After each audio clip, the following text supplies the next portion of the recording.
Bismillahirrahmanirrahim. Assalamualaikum warahmatullahi wabarakatuh. Kali ini kita akan lanjut membahas materi tentang strategi adaptasi hewan perairan.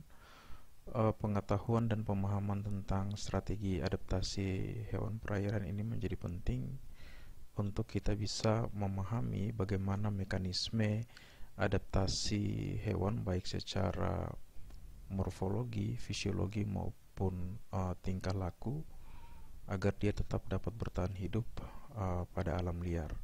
Dan dengan demikian kita juga mampu melaksanakan konservasi berdasarkan pengetahuan tentang strategi adaptasi masing-masing hewan, khususnya hewan perairan.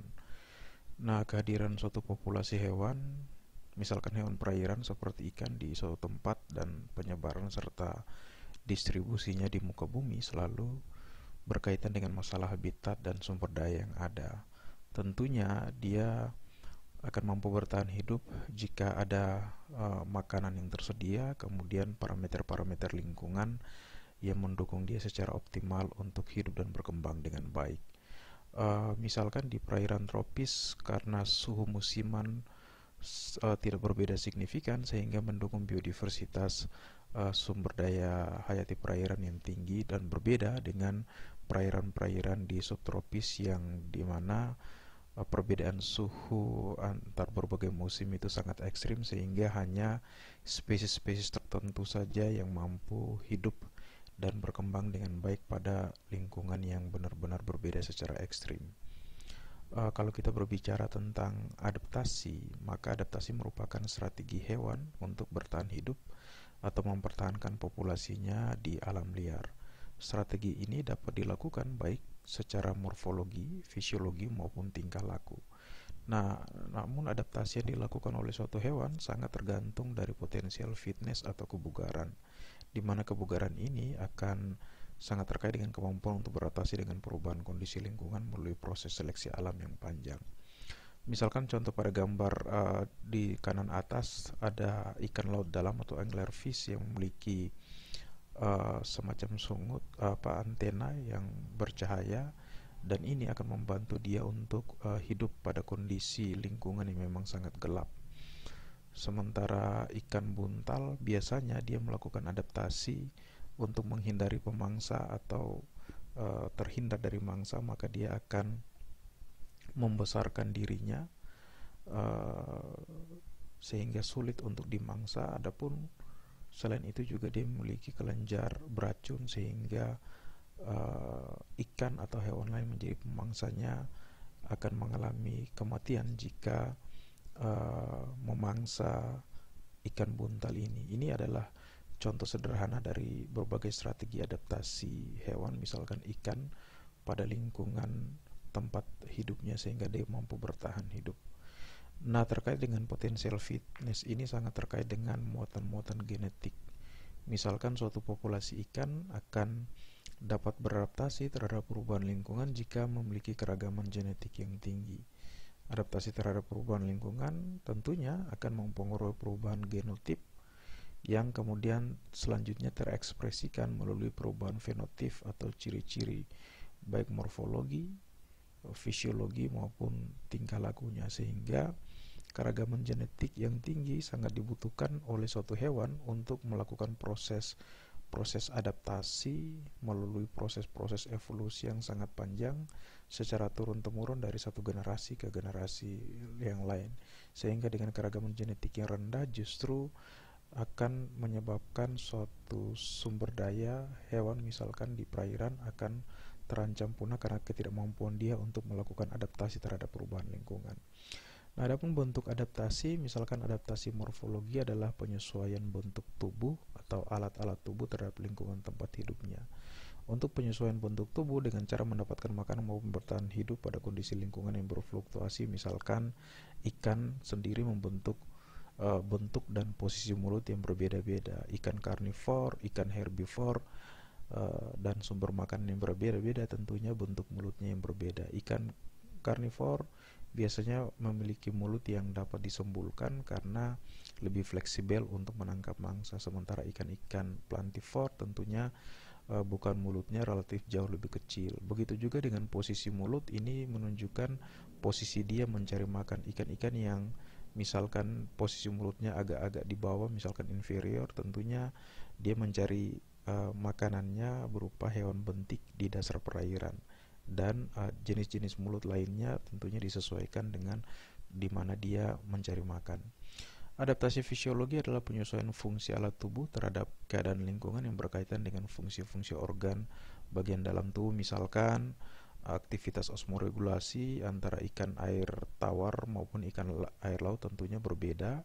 Ikan air laut dia akan banyak mengeluarkan air, sementara ikan air tawar akan banyak kemasukan air, sehingga bentuk adaptasi mekanisme osmoregulasinya pun berbeda. Adaptasi tingkah laku berhubungan dengan tingkah laku hewan untuk melindungi diri dari pemangsa, misalkan mencari makan atau bertahan dari pemangsaan, misalkan ikan sumpit yang mampu menyumpit mangsanya dari luar perairan, atau ikan buntal yang kemudian mampu mengembangkan tubuhnya pada saat dia merasa terancam oleh adanya pemangsa yang ingin memangsanya. Itu adalah mekanisme adaptasi tingkah laku.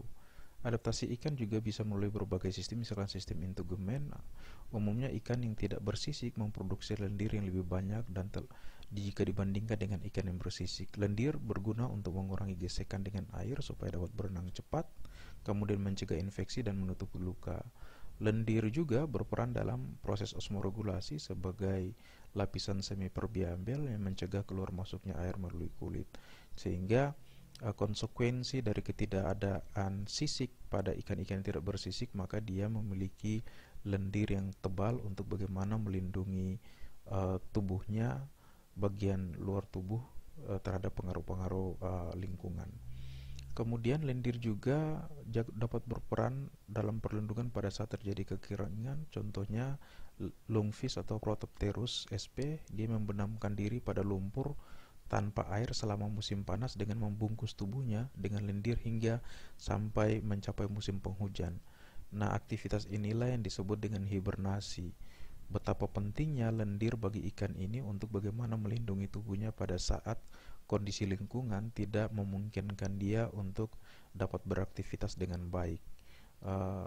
Sehingga lendir ini juga merupakan bagian dari strategi adaptasi, khususnya dengan menggunakan sistem integumen atau kulit dan derivat-derivatnya. Beberapa jenis ikan menggunakan lendir untuk melindungi telur dari gangguan luar, misalnya ikan Trichoptodus pectoralis. Ada juga contoh-contoh ikan yang sama sekali tidak bersisik seperti ikan jambal, lele, sembilan, dan belut. Konsekuensinya memang memiliki lendir yang lebih tebal atau lebih banyak sebagai pengganti sisik, sehingga badannya lebih licin dan kemudian bisa juga terhindar dari pemangsaan maupun terhindar dari benturan-benturan fisik pada habitat-habitat yang memang cukup ekstrim, misalkan. Itu adalah bagian dari mekanisme adaptasi. Ada juga mekanisme persembunyian. Yang pertama adalah pemiripan warna, merupakan kemampuan ikan untuk mengubah warna tubuhnya secara perlahan atau cepat untuk mirip dengan habitatnya. Pemiripan warna ini diatur oleh interaksi saraf dan hormon yang tentunya dikendalikan oleh gen-gen atau famili gen yang aktif dan bertanggung jawab terhadap pewarnaan, sehingga dengan pewarnaan ini ikan menjadi lebih sulit dikenali di suatu habitatnya. Ada juga pemudaran warna, berfungsi untuk mengurangi kejelasan ikan dari sekelilingnya sehingga terlihat kabur atau tidak kontras dengan lingkungan sekitarnya. Dan salah satu bentuk pemudaran warna adalah counter shading. Artinya ikan mempunyai bagian dorsal yang berwarna lebih gelap daripada warna bagian ventralnya, sehingga pada posisi jika dilihat dari atas kelihatan gelap, dan jika dilihat dari arah bawah itu kelihatan terang, sehingga ini adalah mekanisme pemudaran warna bagi ikan, misalkan ikan di perairan laut, sehingga tidak mudah terlihat baik oleh mangsanya maupun oleh pemangsanya. Itu adalah bagian dari adaptasi dia terkait dengan sistem integumen.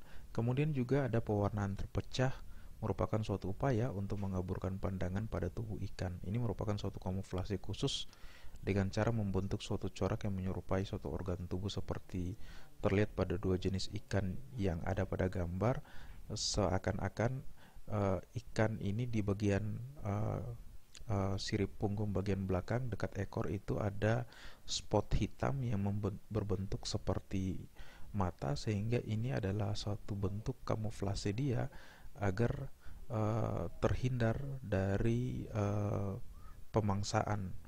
Ini merupakan satu bentuk strategi adaptasi sehingga dia bisa terhindar dari aktivitas pemangsaan oleh pemangsanya. Kemudian penyamaran adalah suatu cara ikan untuk menyerupai suatu benda tertentu yang bertujuan untuk menghindari atau mengelabui pemangsa. Contoh tiga jenis ikan yang ada jika dilihat terkesan dia sangat mirip dengan habitat di mana dia hidup. Ini merupakan bagian dari adaptasi atau bentuk strategi dia untuk bisa melakukan penyamaran agar terhindar dari pemangsa atau ikan mangsa yang kemudian dia beradaptasi seperti ini sehingga dapat bersembunyi dari ikan yang menjadi sumber mangsanya.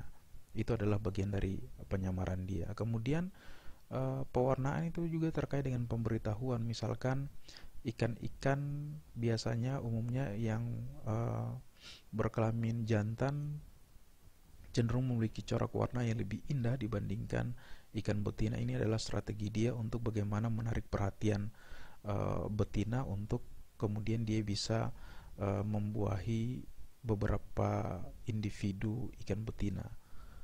Ada juga pemberitahuan yang beberapa jenis ikan karang biasanya berbeda antara corak warna pada saat juvenile atau masih muda dengan pada saat dewasa. Jika kita tidak cermati, maka kita berpikir bahwa ini adalah dua spesies yang berbeda, padahal sebenarnya ini adalah spesies yang sama namun fase hidupnya berbeda. Corak tubuh juvenile akan berbeda dengan corak tubuh ikan dewasa, dan ini hanya pada ikan-ikan karang tertentu. Ada juga organ cahaya yang dikeluarkan oleh jasad hidup dinamakan bioluminescence. Misalkan umumnya ditemukan pada ikan-ikan laut dalam yang memang hidup pada kondisi kegelapan. Nah, fungsi organ cahaya pada ikan ini sendiri sebagai tanda pengenal individu ikan sejenis, juga untuk bisa mengikat mangsa, kemudian menerangi lingkungan sekitarnya memang sangat gelap, kemudian dapat berfungsi mengejutkan musuh dan dapat melarikan diri jika ada musuh yang menyerangnya, dan penyesuaian terhadap ketiadaan cahaya yang memang pada perairan laut dalam suasana gelap, sehingga dengan cahaya yang dimiliki atau bioluminescence ini membantu kehidupannya. Kemudian ada yang namanya kelenjar beracun, masih dalam sistem integumen. Ikan-ikan yang kelenjar integumennya mengandung racun umumnya dipergunakan untuk mempertahankan diri, menyerang, dan mencari makanan. Misalkan ikan lepu atau Pterois volitans memiliki alat beracun pada jari-jari sirip punggung, sirip dubur, dan sirip perut. Begitu juga ikan baronang atau Siganus canaliculatus. Dan ikan buntal atau Tetraodontidae, racunnya berasal dari dalam tubuhnya atau tetradotoksin. Pada saat dia mampu membesar untuk menghindari pemangsaan, namun jika dia dimangsa maka racun dalam tubuhnya akan ikut bisa sangat mematikan pemangsanya. Bahkan dari berbagai hasil penelitian, racun yang ada dalam tubuh ikan buntal ini atau yang disebut dengan tetrodiksin itu mampu membunuh 30 orang sekaligus. Ini juga tentunya sangat berbahaya, dan ini adalah salah satu bentuk adaptasinya. Kemudian ada juga adaptasi melalui sistem otot. Terdapat modifikasi sel-sel otot yang menghasilkan, menyimpan, dan mengeluarkan muatan listrik. Ikan-ikan memiliki organ listrik bahkan bervoltase tinggi sebagai senjata untuk bertahan dari serangan predator dan alat untuk mencari makan. Contohnya Electropolus electricus itu mampu menghasilkan 650 volt dalam ototnya, dan Malteus electricus 300-400 volt. Begitu juga ikan yang bervoltase rendah berfungsi sebagai bagian dari sistem elektrosensori yang dapat berfungsi sebagai alat komunikasi antar ikan. Contohnya Mormurimus rumie dan Gymnorhocus niloticus. Ini adalah strategi adaptasi yang menggunakan sistem otot. Kemudian adaptasi melalui sistem pencernaan di sekitar bibir pada ikan-ikan tertentu, misalkan ikan lele, ikan mas, arwana, kuniran, terdapat sungut di ujung bawah mulutnya. Sungut ini berfungsi sebagai alat peraba ketika ikan mencari makan, dan sungut dilengkapi dengan saraf di ujung-ujungnya untuk menemukan makanan. Jika dibandingkan dengan beberapa jenis ikan yang lain, kelihatan bahwa Clares batrachus atau ikan lele memiliki sungut yang sangat panjang dan jumlahnya relatif banyak. Ini kemungkinan karena memang hidupnya di lumpur, sehingga kemampuan dia memerlukan alat deteksi yang relatif banyak untuk mencari makan yang memang sulit ditemukan di material lumpur yang dalam kondisi yang gelap. Kemudian adaptasi saluran pencernaan pada ikan-ikan predator terhadap lambung yang mensekresikan asam kuat dan ususnya relatif lebih pendek dibandingkan ikan herbivore atau omnivore yang juga makan tumbuhan, memiliki lambung yang luar biasa panjang, kadang 3-4 kali lipat dari panjang tubuhnya ini, karena memang tumbuhan itu mengandung selulosa sehingga mencernanya agak butuh proses yang panjang. Kemudian ikan-ikan predator umumnya memiliki gigi yang khas, yang tajam dan agak masuk ke dalam, ini untuk menerkam dan merebut mangsanya seperti ikan piranha dan hiu. Ini adalah bagaimana strategi ikan melalui saluran pencernaannya, baik lambung maupun bentuk-bentuk gigi yang sangat berbeda disesuaikan dengan kebiasaan makannya, dan ini adalah bentuk adaptasi dia untuk dapat bertahan hidup. Kemudian ada organ penglihatan. Ikan ini memiliki jenis retina duplek, yaitu terdiri atas dua jenis, yaitu reseptor kon dan rod. Kon ini sendiri berbentuk kerucut, bertanggung jawab pada cahaya terang, sementara rod itu adalah penglihatan cahaya samar. Jadi dia bekerja pada suasana yang berbeda. Inilah juga yang kemudian menyebabkan ikan ada yang sifatnya fototaksis positif, ada juga yang fototaksis negatif, sehingga juga akan mempengaruhi kebiasaan ikan untuk aktif pada malam hari, baik aktif pada siang hari maupun aktif pada sore hari. Ini adalah berbagai bentuk adaptasi dia terkait dengan penglihatan. Kemudian ada juga terkait dengan penciuman. Ikan dapat mendeteksi stimulus kimia melalui reseptor, di mana stimulus kimia ini melalui dua, yaitu bau dan rasa. Fungsi organ olfaktori atau penciuman untuk beradaptasi terhadap substansi kimia spesifik berupa bahan organik maupun non-organik dalam berbagai pola tingkah laku. Fungsi organ penciuman ini membantu dia misalkan homing atau migrasi ke habitat aslinya seperti ikan salmon dari tawar ke laut, kemudian kembali lagi ke perairan tawar dengan mengandalkan penciumannya untuk bagaimana dia bisa mendeteksi bau dari tempat di mana dia dilahirkan. Kemudian organ penciuman juga untuk sosial, mengenali komunitasnya, juga untuk mengenali atau mencari pasangannya, di mana biasanya ikan-ikan yang matang gonad biasanya dia akan mengeluarkan bau-bauan yang khas yang bisa deteksi oleh ikan jantan. Kemudian adaptasi organ pendengaran, organ sensoris ikan untuk suara adalah octavolateralis. Suara yang diterima oleh ikan berupa getaran berfungsi untuk menjaga jarak antar ikan dalam suatu kawanan yang besar, kemudian mengetahui keberadaan mangsa atau predator, aktivitas pemijahan, mencari makan, penandaan kekuasaan, terutama pada ikan-ikan karang. Indera penerima getaran suara tersebut adalah telinga dalam dan linea lateralis, di mana telinga ikan memiliki dua jenis reseptor, yaitu kanal semisirkular yang bertanggung jawab untuk mendeteksi perubahan dan arah. Kemudian otolit atau telinga bagian dalam berperan sebagai indera pendengaran dan melaporkan arah gravitasi. Makanya tidaklah mengherankan jika ikan itu mampu mengatur keseimbangannya dalam perairan atau dalam kawanan yang besar. Ikan tidak saling bertabrakan karena tentunya dia menggunakan sistem akustolateralis dengan menggunakan organ pendengaran yang dimiliki olehnya, ini didukung oleh linea lateralis dan telinga bagian dalam. Kemudian adaptasi organ pernafasan, biasanya ikan-ikan yang hidup pada lingkungan yang memiliki oksigen terlalu rendah seperti daerah-daerah rawa dan berlumpur, dia akan dilengkapi dengan alat pernafasan tambahan seperti labirin dan arborescens, yang mana berfungsi menyimpan cadangan oksigen sehingga ikan akan tahan pada kondisi yang kekurangan oksigen. Contoh ikan yang mempunyai organ arborescens adalah ikan lele, dan labirin terdapat pada ikan gurame. Ikan juga mempunyai gelembung renang yang terletak di dekat punggung di bagian dalam tubuhnya sebagai alat pernafasan tambahan. Ini adalah bagaimana strategi ikan untuk bagaimana mengatasi persoalan pernafasan pada kondisi oksigen terlarut dan terbatas. Kemudian adaptasi sistem reproduksi. Strategi adaptasi ini untuk menghasilkan keturunan sebagai upaya untuk melestarikan populasinya di alam liar. Yang paling menarik adalah spesies ikan gupi Poecilla reticulata betina yang mampu menyimpan sperma dari pejantan dalam jangka waktu yang lama.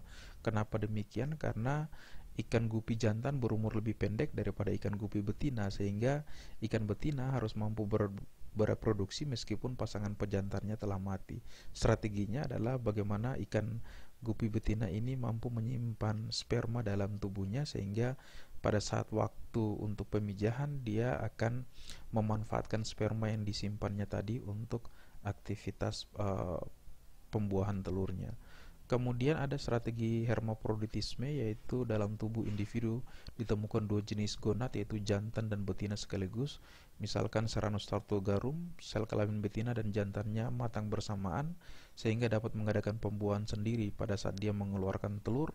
Kemudian selanjutnya dia akan mengeluarkan sperma untuk membuahi telur yang sudah awal dia keluarkan. Ini adalah salah satu bentuk strategi dia untuk bagaimana bisa menghasilkan keturunan. Yang juga menarik adalah ada yang namanya ginogenesis, adalah proses terjadinya zigot tanpa peran material genetik dari ikan jantan. Contoh ikan Molly Mexico dari famili Poecilidae. Poecilla formosa merupakan ikan yang hanya berkelamin betina. Poecilla formosa bertindak sebagai parasit seksual terhadap spesies dari genus yang sama untuk ikan jantan, yaitu Poecilla mexicana dan Platypina. Sperma dari jantan dari dua jenis ikan tersebut diperlukan hanya untuk mengaktifkan perkembangan telur dari Poecilla formosa, tetapi penyatuan kromosom jantan dan betina tidak terjadi sehingga hanya terbentuk betina yang secara genetik seragam. Nah, ini adalah bagaimana strategi ikan yang memang hanya betina dan dia dibuahi oleh spesies lainnya, yaitu spesies ikan jantan.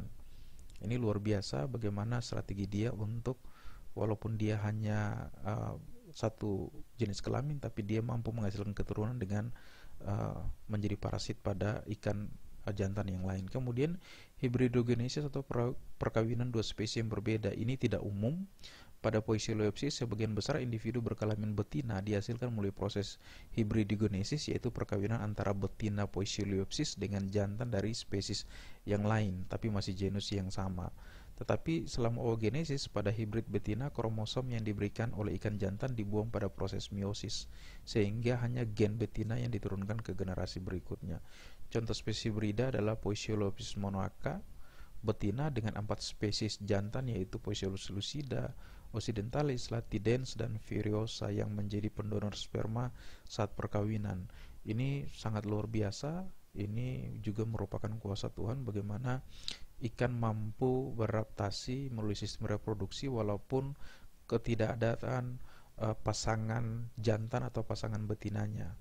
Kemudian terkait dengan masih reproduksi, dimorfisme seksual ini terkait dengan bentuk tubuh yang berbeda antara jantan dan betina. Misalkan pada gambar A, ikan salmon jantan dan betina bentuk morfologi tubuhnya juga berbeda. Misalkan B juga ikan lemadang sangat berbeda. Bahkan anglerfish itu pada gambar C sangat ekstrim, di mana jantannya ukurannya jauh lebih kecil dibandingkan betina. Dan ada juga ikan-ikan tertentu ada dimorfisme seksual, misalkan pada musim-musim pemijahan muncul jerawat pada bagian atas bagian kepalanya. Ini adalah bentuk-bentuk dimorfisme seksual sebagai bagian dari adaptasi morfologi dari sisi seksualitas. Kemudian ini adalah dimorfisme seksual yang sangat luar biasa, di mana ikan laut dalam anglerfish jantan itu jauh lebih kecil, berukuran hanya 6,2 mm yang ada pada lingkaran gambar itu, dan menempel pada daerah dorsal ikan betina yang jauh lebih besar sepanjang 46 mm. Ini menunjukkan luar biasa bagaimana ikan jantan walaupun kecil mampu membuai ikan betina yang luar biasa besar. Kemudian di kromatisme seksual ini terkait dengan pewarnaan. Jadi ikan-ikan seperti yang sudah dijelaskan sebelumnya, ikan-ikan yang karang maupun ikan-ikan hias di perairan tawar seperti Melatonidae, biasanya ikan jantan memiliki corak warna yang lebih cemerlang dibandingkan ikan betina. Ini adalah strategi dia atau sebagai penanda dia untuk bagaimana bisa menarik ikan-ikan betina untuk dia buahi. Ada juga strategi adaptasi terkait dengan osmoregulasi, misalkan osmoregulasi ikan air tawar. Ikan air tawar memiliki cairan tubuh yang tekanan osmotiknya lebih besar dari lingkungannya sehingga air cenderung masuk ke dalam tubuhnya secara difusi. Nah, strateginya untuk mengeluarkan air adalah dia sedikit minum dan banyak mengeluarkan urin, di mana urinnya lebih encer yang banyak mengandung air. Ini adalah strategi dia untuk bagaimana menyeimbangkan tekanan osmotik antara tubuhnya dengan lingkungannya sehingga proses-proses fisiologi dan proses metabolisme dalam tubuh dapat terus berlanjut. Kemudian sebaliknya adalah pada ikan air laut, di mana ikan air laut pada lingkungan yang hipersomatik terhadap jaringan tubuhnya sehingga cenderung kehilangan air melalui kulit dan insang. Untuk mengatasi kehilangan air, ikan air laut lebih banyak minum. Semakin tinggi salinitas maka semakin laju minumnya juga semakin tinggi. Ikan air laut bahkan bisa kehilangan 30-60% air dalam tubuhnya sehingga dia harus menyeimbangkannya dengan minum 7-35% dari bobot tubuh setiap hari. Dan ikan ini akan banyak minum, namun sedikit mengeluarkan urin, dan urin yang dikeluarkan itu lebih pekat. Ini adalah strategi dia untuk bagaimana menghindari terjadinya dehidrasi atau pengeluaran air yang berlebihan sehingga metabolisme tubuhnya dapat terus berjalan dengan baik. Ini adalah mekanisme osmoregulasi ikan air tawar dan air laut yang sangat berbeda. Yang ikan air laut sedikit minum lebih banyak mengeluarkan urin, sementara ikan air tawar lebih banyak ikan air tawar sedikit minum lebih banyak mengeluarkan air, sementara ikan air laut itu lebih banyak minum dan sedikit mengeluarkan urin. Itu adalah strategi dia untuk bagaimana hidup pada lingkungan dengan tekanan osmotik yang berbeda.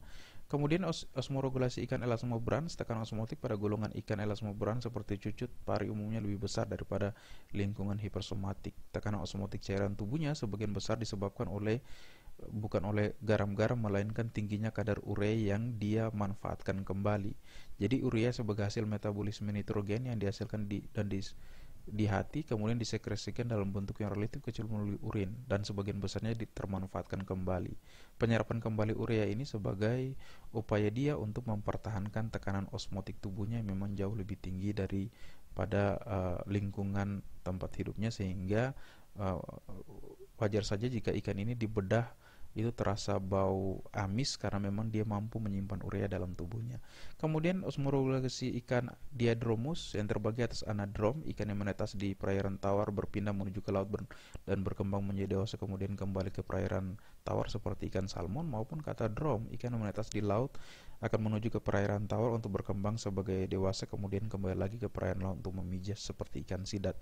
Nah, ikan-ikan yang berpindah habitat ini tentunya akan melakukan osmoregulasi berbalik, dan ini luar biasa bagaimana ikan-ikan ini mampu beradaptasi pada kondisi lingkungan yang berbeda dengan melakukan mekanisme osmoregulasi yang tadinya dia banyak sedikit minum di perairan tawar, dia ke perairan laut menjadi lebih banyak minum. Begitu juga sebaliknya. Ikan diadrom memiliki kemampuan mekanisme osmoregulasi yang kecepatannya bergantung kepada kecepatan perubahan habitat. Nah, ikan laut yang bergerak ke estuari harus mampu mengubah secara mendadak dari menyimpan air menjadi mengeluarkan banyak air melalui ginjal, dan harus mengubah dan mengekskresi garam-garam yang yang dia simpan. Ini adalah bagaimana strategi dia yang terbiasa hidup pada dua habitat yang berbeda. Dan mekanisme osmoregulasi tentunya bagian dari adaptasi dia untuk bagaimana metabolisme tubuh dapat tetap berlanjut walaupun dia kemudian berpindah di habitat yang berbeda. Demikian apa yang bisa Bapak berikan, semoga bermanfaat untuk lebih memahami materi-materi terkait dengan strategi adaptasi, kalian bisa mempelajari ekologi ikan perairan tropis maupun buku-buku pendukung lainnya, sehingga kalian semakin menambah wawasan dan pemahaman kalian tentang bagaimana strategi adaptasi hewan air. Demikian, wallahul muwaffiq ila aqwamit thoriq. Wassalamualaikum warahmatullahi wabarakatuh. Sampai jumpa di materi